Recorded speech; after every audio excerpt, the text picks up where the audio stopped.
రవితేజ గారు in gym sir, ఇది మీరే పోస్ట్ చేశారు కదా? నేను కాదు, అది దొంగతనంగా మా అమ్మాయి రికార్డ్ చేసి పోస్ట్ చేసింది. నాకు సంబంధం లేని మ్యాటర్. సడన్ గా చూసి అనిపించింది నాకే.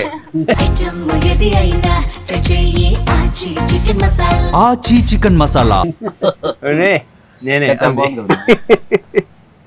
కాదు, మీరు ఇందులో కూతురుతో ఉండేటువంటి ఈ బాండింగ్ ఉంది కదా, మీ పిల్లల విషయంలో మీరు ఎప్పుడైనా ఇలా చేయొద్దు పలానాది ఈ రెస్ట్రిక్షన్ ఉండాలి అనో, లేకపోతే వాళ్ళకి అడ్వైస్ ఇవ్వడం కానీ, లేదా వాళ్ళు మీకు అడ్వైస్ ఇవ్వడం కానీ? వాళ్ళు ట్రై చేస్తుంటారు, మరి తీసుకోండి వేరే విషయం.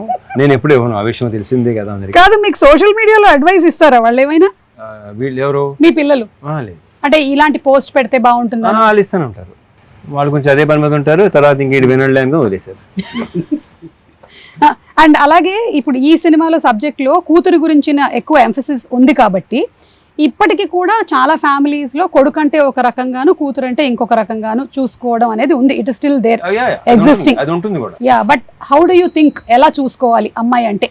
కరెక్ట్ గా చెప్పాలంటే ఆడపిల్ల అనేది ఒక కళ ఇంటికి, దాంట్లో 1% డౌట్ లేదు. అండ్ నేను ఇప్పుడు నువ్వు అడిగినట్టు ఇది చేయండి అది చేయనప్పుడు మీకు ఏది ఇష్టం అది చేయండి అంటారు. సినిమాలో కూడా అదే క్యారెక్టర్ అండి. అది రియల్ లైఫ్ లో రవితేజ గారి క్యారెక్టర్. అది మాత్రం నిజం, కరెక్ట్ అని చెప్పినప్పుడు. ఎందుకంటే వాళ్ళు నువ్వు ఇది చదువుకోవాలి, ఇది వెళ్ళాలి, ఎప్పుడు చెప్పలేదు. ఇక ట్రైలర్ లో డైలాగ్ ఉంది కదా, స్కూల్ లోపల కానీ స్కూల్ బయట కానీ ఏం చూసినా ఏం జరిగిన అర్జెంట్ గా వచ్చేయాలి, నాన్నకి చెప్పేయాలి. అదే.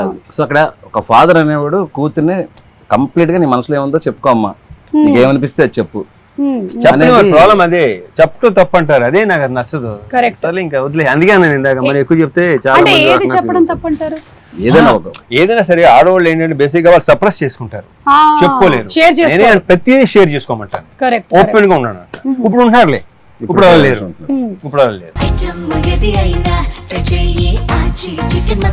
ఆచి చికెన్ మసాలా.